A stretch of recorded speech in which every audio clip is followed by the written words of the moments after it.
Let's talk about one of the reasons why maybe he was trying to find a fistful of gold or some opals is because inflation yet again continues to go up. Inflation, we were told, because the government told us, had already peaked. This is the spin that the media was going with 1 month ago. Inflation has passed its peak. Inflation had peaked. We're on the other side of the peak in inflation. We're seeing inflation that peaked. But it turns out when we were making our way up Mount Everest, we thought we hit the top, but we didn't see beyond the clouds because guess what? It went up again today.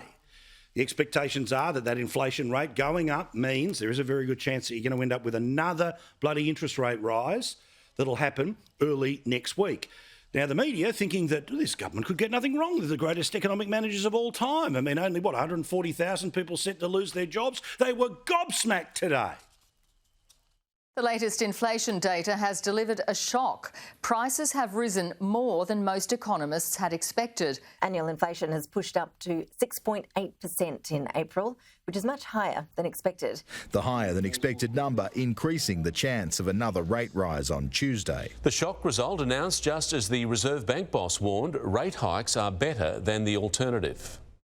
Now, perhaps they're shocked because they bought the BS of the Prime Minister. Remember, 12 months into his time leading this country, supposedly a Labor government was going to lower the cost of living. Yet it goes up, and it goes up every month. And none of us who actually live in the real world are shocked by this at all. Because you know how much everything costs, you know how far your dollar actually goes. And have a look at this about the leading cause of inflation.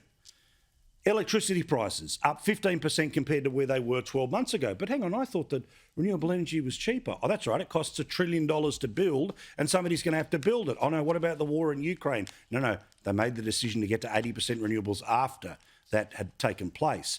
Dairy up the best part of 14%. If you're lucky enough to go on holidays, that's costing more than it did 12 months ago. Food is costing more than it did 12 months ago. And remember, we're talking about an average of 6.8 and inflation way above that when it comes to food.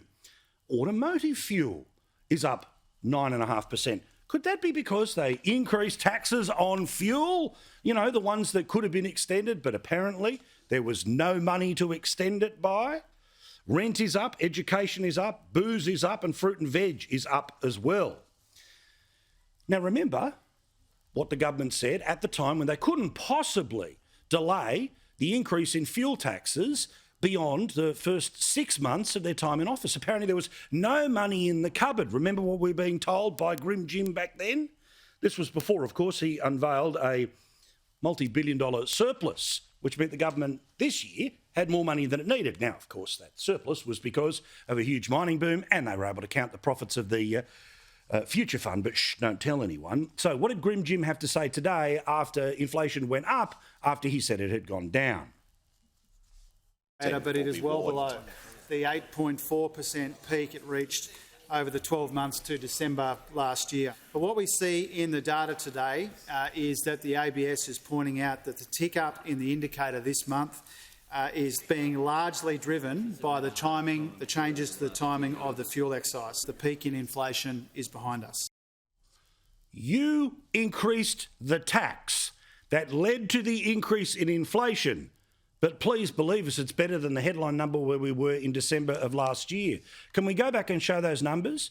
Because April to April, here's the numbers one more time. Electricity up 15%, dairy 14%, holidays, food, fuel, rents, education, alcohol and fruit and veg all up, way up on where they were 12 months ago. Our mate, Senator Jane Hume, who is leading the inquiry into cost of living, had plenty to say today. There is no doubt that the cost of living is the number one issue right now. Cost of living is being driven by inflation and in those higher interest rates that are going up and up and up to try and manage inflation are simply making it worse. There's a lot of pain out there now. We're hearing stories about financial hardship and, Philip Lowe was talking about those today. Just the number of people that are in negative cash flow out there is increasing. So, of course, we need to make sure that while the RBA is doing its job, doing a lot of the heavy lifting on getting that inflation down, we want to make sure that the government's doing the same. If you ever wondered how partisan most of the media is, you are watching it today.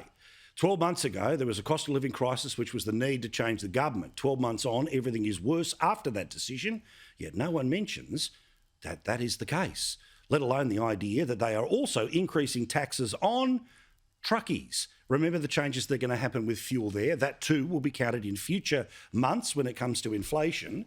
And as the cost of transportation goes up, because things don't magically grow in the shops, guess what? Inflation will continue to roll upwards.